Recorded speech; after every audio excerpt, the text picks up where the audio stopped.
Uma história emocionante que ultrapassa fronteiras de idade, dor e destino. Em um templo silencioso de Kyoto, uma senhora viúva de 50 anos, marcada pela solidão, encontra um jovem peregrino de 22 anos, carregando o peso do mundo nos olhos e a leveza do futuro nos passos.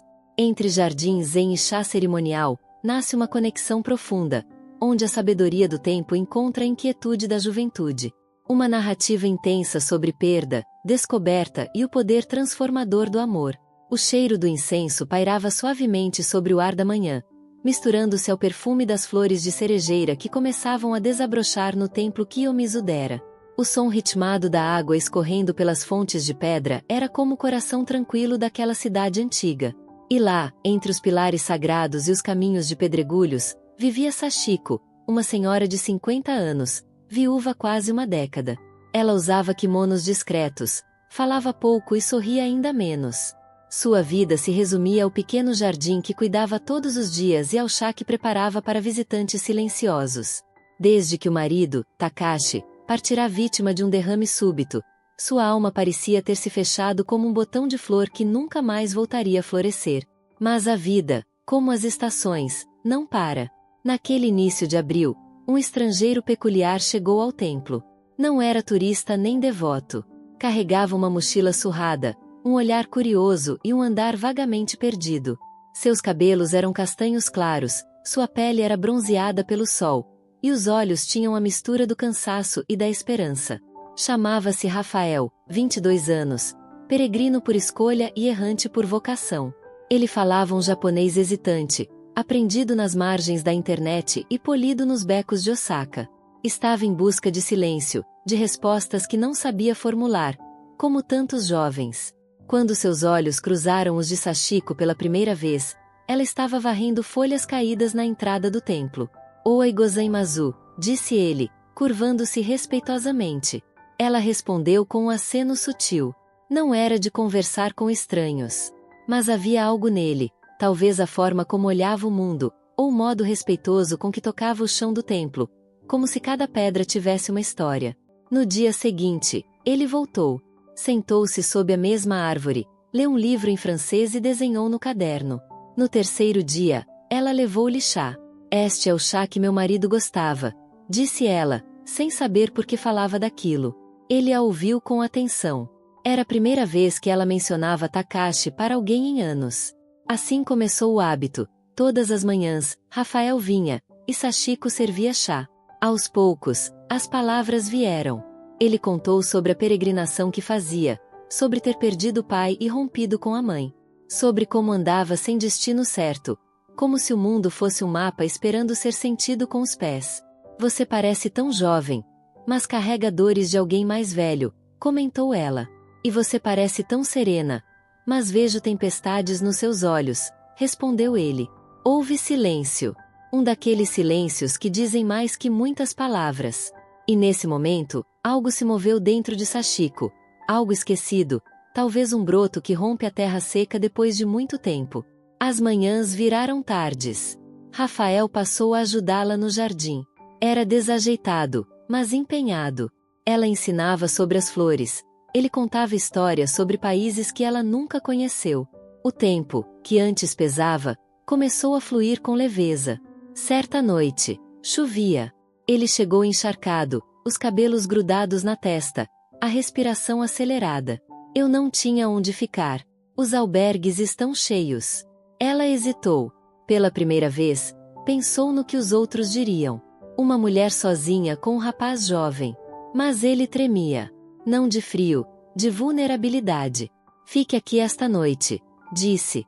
"O quarto de hóspedes está limpo." Ele agradeceu. Ao fechar a porta, ela percebeu. O templo, outrora tão vasto e vazio, agora parecia vivo.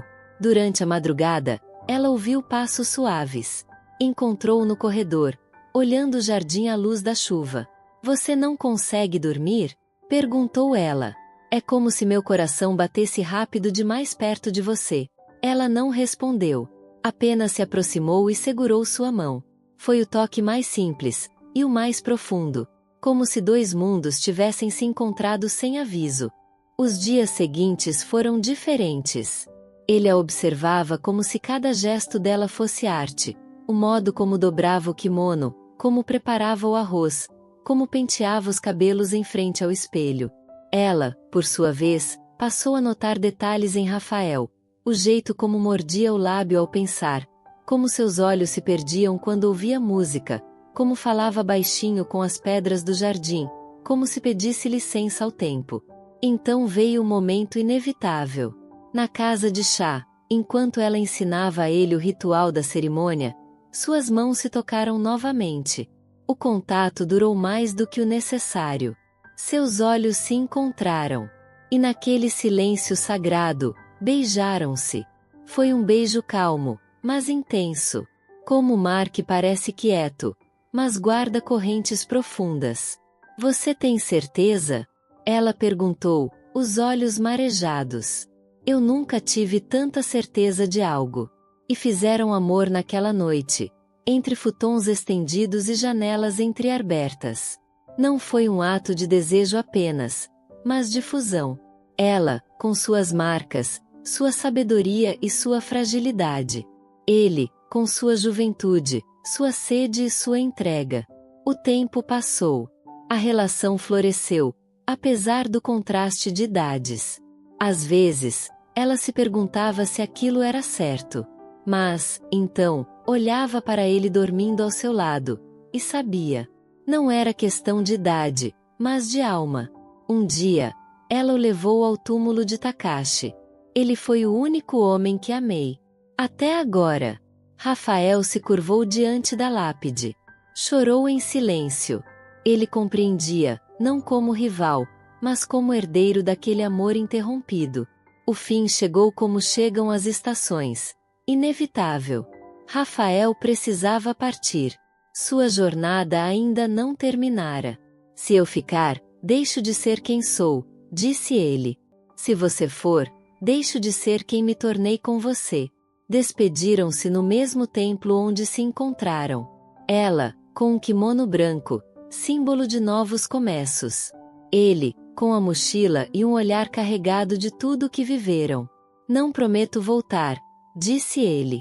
Não prometo esperar, respondeu ela. Mas sabiam, aquele amor não precisava de promessas. Era eterno enquanto durou, e eterno dentro de cada um. Anos depois, uma senhora estrangeira visita o templo com uma filha pequena. Ela se chama Ana. No livro de registros, há uma carta deixada para Sachiko. A jornada me levou longe, mas nunca te esqueci. Em cada flor, em cada silêncio, em cada respiração tua, encontrei quem eu era. Minha filha carrega seu nome. Amor, Rafael.